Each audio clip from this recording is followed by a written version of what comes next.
everybody. Welcome back to my garden.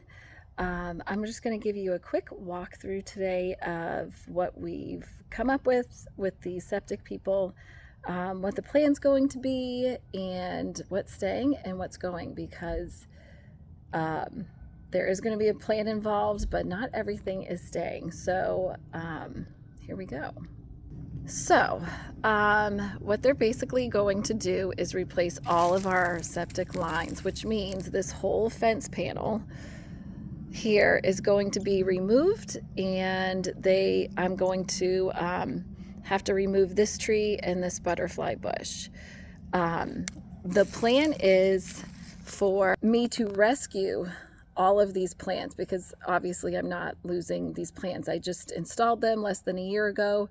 So the plan is to get a huge delivery of compost and put it on the driveway or here on the concrete pad in the backyard. I'm going to dig up all of the plants, the trees. There's 1, 2, 3, 4, 5, 6 trees that I'm going to dig up along with all of these perennials, and I'm going to house them in this compost pile temporarily for the 3 days while the work is being done. And then after all of the work is done, I will reinstall the garden. And the good news is I'm excited that this gives me a chance to rethink it and do things that I didn't know I even wanted to do beforehand. Oh, the deer are coming for a visit again. So I'm trying to stay positive, and that's the way I'm kind of approaching it. And I had a whole conference call with the septic people, and they came and we did a walkthrough, and tree by tree, plant by plant, can it stay, can it go? Because the other thing that we need to consider is, and if you have septic, I'm sure you're aware of this, that roots can become plants that have invasive roots can do a lot of destruction and damage to your septic field lines.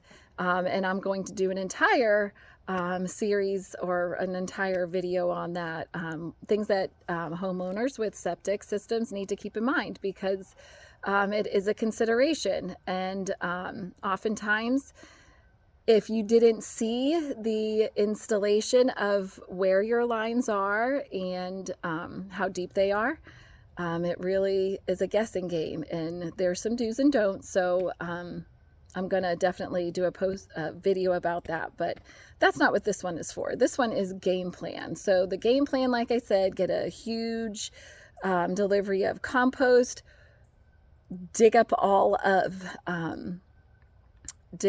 the plants, all of the trees, house them in that pile of compost for the 3 days while the work is being done, and then reinstall everything after everything gets regraded.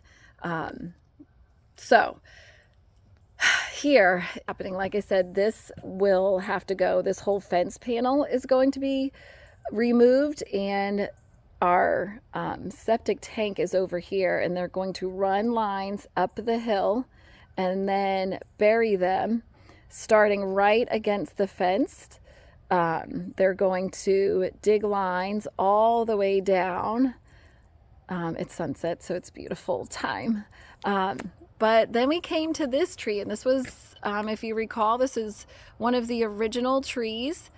There was just this one and 2 others on the opposite side of the yard, and it's very old. I mean, it's anywhere between, I'd say, 30 to 60 years old, just based on what we know about the house.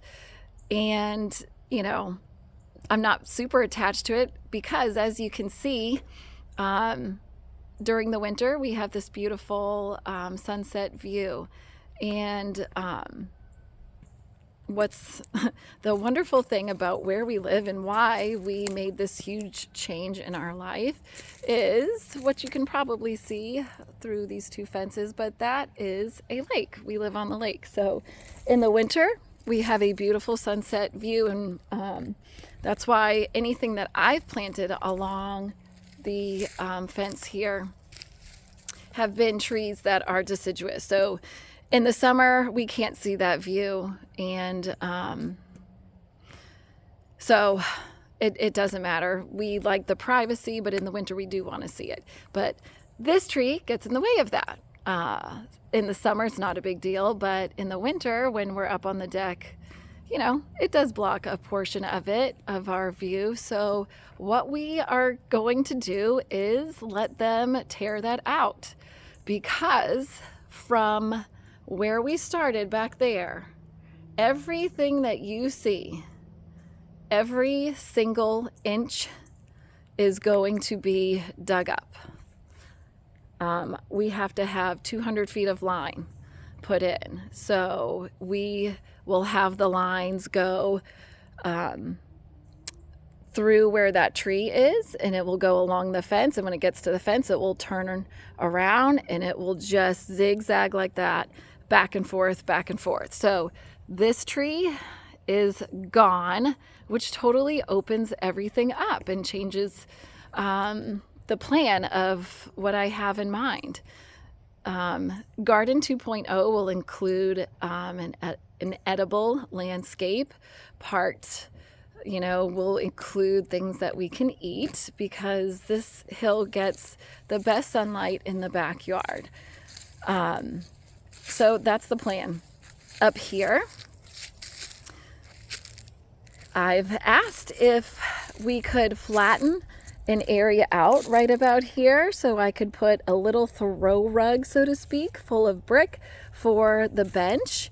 And if I show you where the bench lines up, when I was looking to put a bench up here, you know, this year, I was looking straight at the weeping blue Atlas cedar. So it kind of gets in the way of the view. So I was like, oh, that's not really a great place for a bench, although that's where, when you look at the hill, that's where you feel like it should be. So good news, I get round 2 of this garden. So we will be rearranging all of the plants, and it's going to look like a whole new garden. And basically I will just be shopping my compost hill of plants. The good news is, I mean, this hill needs a layer of compost, and that's something I wished I had done initially when we installed it. When we installed it, every plant I just dug and amended the soil, but I have been reading a lot, and that's actually not the best way to do it, because what happens is the roots of your plant, when it hits the native soil, it doesn't like it because it's not adjusted to it. So the roots stay in one place. In hindsight, that's not the best way to do it. I should have just covered the whole hill in compost, which I'll do this time around. And then that way it mixes in with the native soil, and those roots will expand like you want them to. So good news, I get to do it all over again, and maybe do it better this time. And if, I guess I get to see if that's really true, what I've been reading. Because when I go to dig them up, if the roots just come up real easily, and they haven't spread out, then there's some truth to it. So that's it. I will be documenting this as we go along. The excavation of all of the trees and all of the plants, they all have to go, and just this big guy right there, he's on the chopping block, unfortunately. But I think it's for the better. Like I said, it blocked the view, and I don't know, there's something about when you didn't place it there, that's not where like I would have put it. So we get to get rid of it. So, and choose things that better fit what we want, right? On this hill, we want that wintertime view of the lake, and then in the summer, it doesn't matter. I want that privacy. So this time around, we get to have that. So that's it for today. Thanks for joining me, and I'll see you in the next one. And it'll probably be the yard and the garden will be looking quite different. The garden will be no more. Hopefully we can get started on this project. All right, see you in the next one. Bye.